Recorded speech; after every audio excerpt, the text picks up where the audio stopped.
So this is going to sound like I'm just kind of arguing semantics when I start, but there's a difference between training and exercising, or WODing, which is a nonsensical word, or anything else.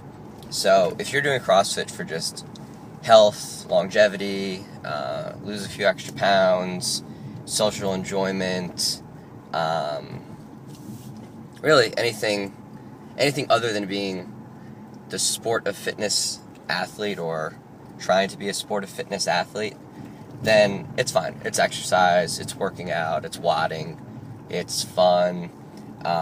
You have a different approach to what you're doing it for. But if you're training, it's a whole different ballgame when it comes time to your mental approach to whatever you're doing for that session for the day.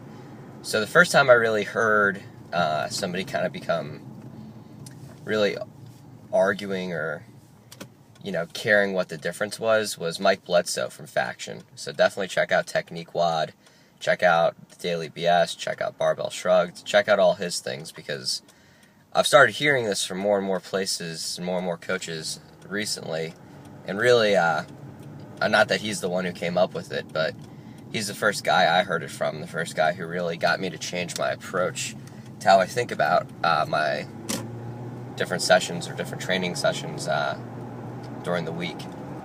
So, if you're exercising, then each day you can compete, each day you can go at it and just maybe go through the motions or go red line or do whatever, because you're not going that hard.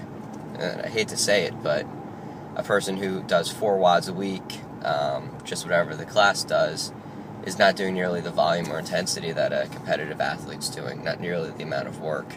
And you can mathematically show this when you take loads by reps versus, a competitor versus a normal CrossFitter.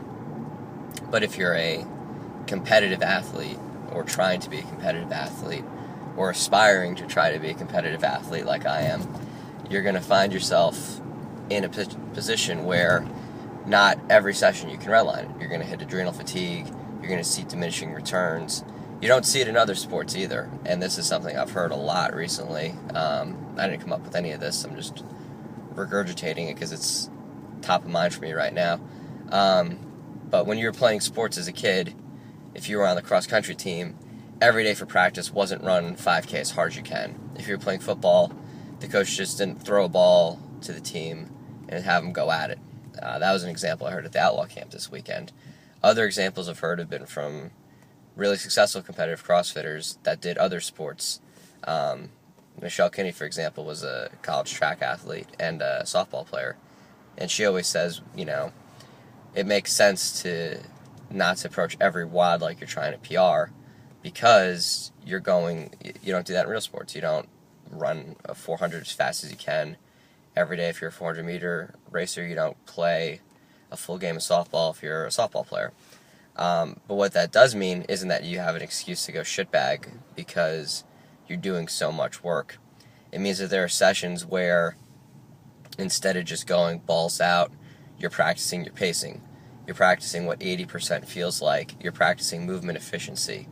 So if you're doing snatch reps, not every time you're going to PR. And if you look at actual weightlifters, the Bulgarian system, they'll work up to the heaviest max in the snatch and clean and jerk every day, but they're also on steroids.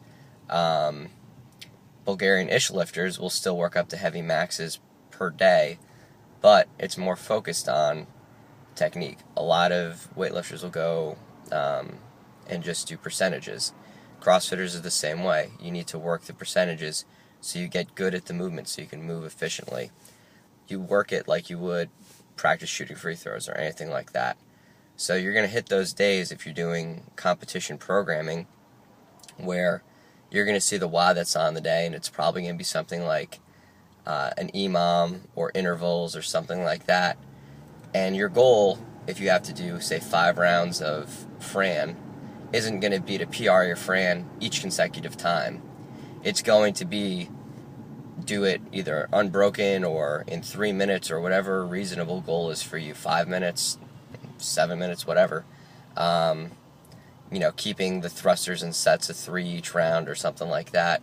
So you practice that pacing, so you know when you get into a competition that you can hit a Fran in under 3.5 minutes if you need to. When you walk into something like 12.5, you know you have a reasonable expectation of being able to make it past the first round and have something left in the tank. Also, it's a chance to practice movement efficiency. So if you're not redlining, if you're holding yourself at 80%, then that 20% slop rule that they teach about in the level 1, you don't have that excuse anymore. You don't have the, I'm talking to the wizard in the sky, so I can just blow it all out. Now is the time to practice. I'm doing multiple reps of thrusters. I'm doing 21 thrusters perfectly. So that will transfer over to when you do redline, you're going to default to a good movement pattern and position.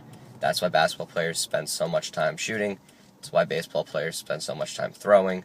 So they know in the heat of the moment when, the game's on the line, they can do their movement perfectly. And if you look at the last event of the CrossFit Games in 2012, this is really the perfect example of it. So you had several girl workouts, named girl workouts, Fran, Isabel, all back-to-back at the end of this hellacious weekend. The better athletes, Rich Froning is the best example of it, were able to still continue to execute perfect reps. Do yourself a favor and watch the video of his Isabel from there. Every single rep is perfect, and there's no question as to why he won. He moved the most efficiently. At the end of 3 or 4 days of a hellacious competition, at the end of all the volume they had done, at the end of everything, he was still able to move like it was his first training session, like it was his first rep every time. And that's what you have to practice.